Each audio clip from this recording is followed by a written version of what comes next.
Hi guys, welcome to Full Time Devils. I am Adam McCullough. This is tomorrow's transfers today. It's Friday night.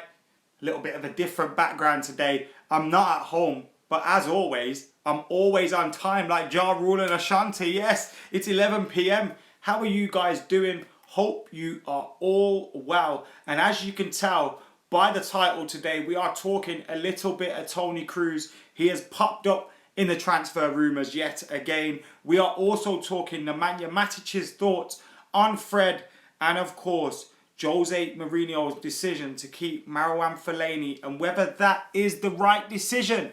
Gary Neville certainly thinks so. We'll be speaking about that a little bit later on in today's show, but welcome to Full Time Devils. This is tomorrow's transfers today. I think it's the 30th show of tomorrow's transfers today, which means we have 5 a week. So that means 6 weeks of transfer talk. It's been 6 weeks since the season ended. Obviously, we're right deep into the middle of the World Cup at the moment. I'm absolutely loving it. Been feeling it today. No football today, but we are back in action tomorrow with them. Of course, those last 16 games. But nevertheless, let's get stuck into the transfer talk. I will be answering your questions as well, so make sure you keep those coming in. But for now, I'm going to get stuck in. And we are talking Tony Kroos because I'm not going to lie, these rumours have made me absolutely laugh. Now, they've been picked up by various British papers. Now, I'm talking about the MEN right here, but you'll probably see it in other places as well. Now, these stories are based on Spanish reports from AS, which have said Manchester United are having a second run at Tony Kroos. Now, when we had David Moyes, we apparently were very close to signing him, but it didn't quite come through. And now it's seemingly we're in talks for him. But this story from AS goes on to say Ed Woodward and the Manchester United board have been in talks for the 28-year-old German midfielder. And Real Madrid don't want to sell unless it's for his release clause. Guess how much his release clause is? 500 million euros. 500 million euros his release clause is.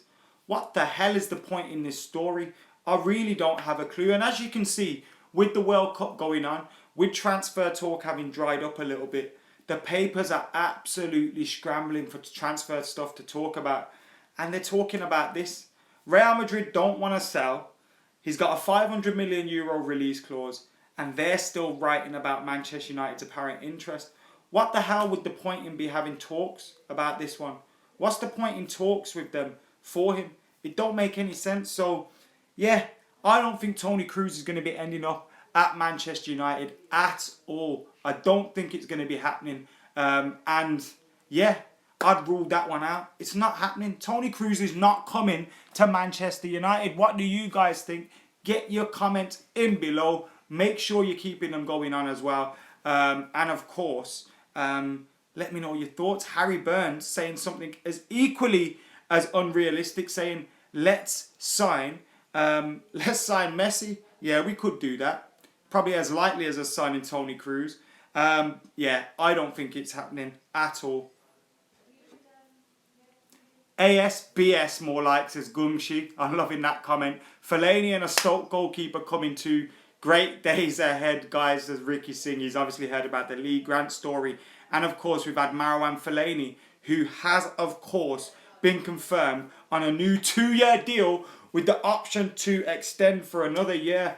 Oh, we'll talk about that a little bit later on. I cannot believe it. Someone says, do you think Martial is leaving? George says that, in fact. It wouldn't surprise me, but I hope not. That's my honest opinion on that one. Kroos would be great, but it's never going to happen, says Josh. I totally agree with you. The Samoan says we need a centre-back. Do you think changing when the window closes on World Cup year was a stupid suggestion?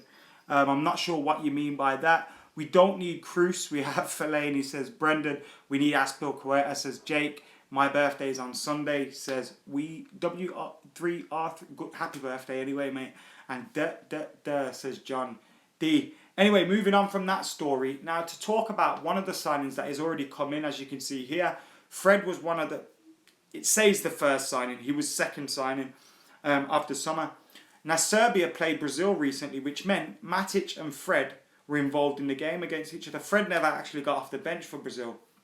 But nevertheless, they got talking after the game. They swapped shirts. We saw that on Instagram. And Matic has been speaking about his meeting with Fred. Now, he said that we spoke after the game. He's a great player. He will bring quality to the team. And I think we understand each other. And that's got me talking about the midfield. Today, we're talking about midfield. Obviously, we've heard about Toni Kroos potentially coming in. Now, I don't think that one's happening at all. I think it's absolute BS from AS, as one of the comments said. But it's an interesting topic because of the fact we've got Fred in, we've got Marouane Fellaini now tied in to a 2-year deal. Will we see another central midfielder coming at Manchester United? It doesn't look like there's really the space for it in the squad unless Herrera, McTominay, I don't know, he's leaving.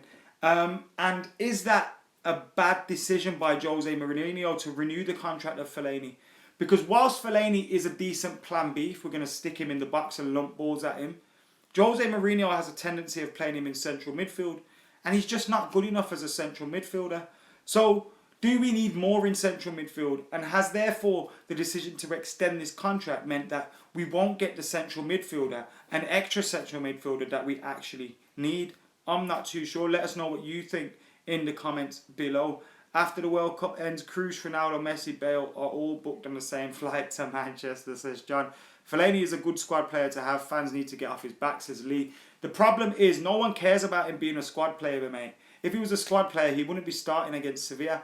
Nobody minds about him being a plan B and him getting stuck up top and, you know, lumping balls at him like we did against Arsenal as a plan B. But Jose Mourinho sticks him in midfield in our biggest game of the season and he disappears. He's not good enough for Manchester United. And I feel like the reason some people are upset with this signing is because Manchester United had an opportunity to be able to change the way we play, change the way we think, change the way we are in midfield. And we simply failed to go and do that. And you have to blame Jose Mourinho for it. He's pandering to Marouane Fellaini whilst other players have been available. Other players in the squad are getting probably left out. And he's pandered to the likes of Fellaini, Smalling, Jones and Young.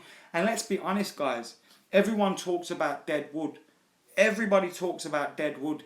But if we still keep in this dead wood, if Jose Mourinho's championing this dead wood, if Jose Mourinho's giving this dead wood longer contracts and giving them starts in the team, then we can't complain about dead wood, can we? Let me know what you guys are thinking, though. But Matic seems to be buzzing with the signing of Fred.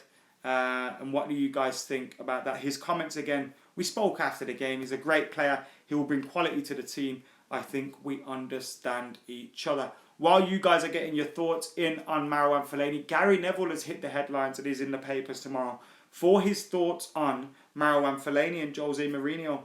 This is in the Metro, but it's also been picked up by other people. And Gary Neville has said Jose Mourinho is right to keep Marouane Fellaini. He said, I don't think it makes a huge difference either way because he's not the final piece of the jigsaw. I agree with that. That gets Manchester United back to winning the Premier League title. But what we did see from Marouane Fellaini in the Belgium's World Cup clash against England is that is somebody that can contribute. He's done that for United. There's always a lot of exposure on Fellaini. People saying he's not a United midfielder. But the reality is he does contribute throughout the season. And you need all different types in the dressing room. If Manchester United need to go long, he's someone who can do it. If I was sat here as a United fan thinking he was the number one midfield player, I wouldn't be happy.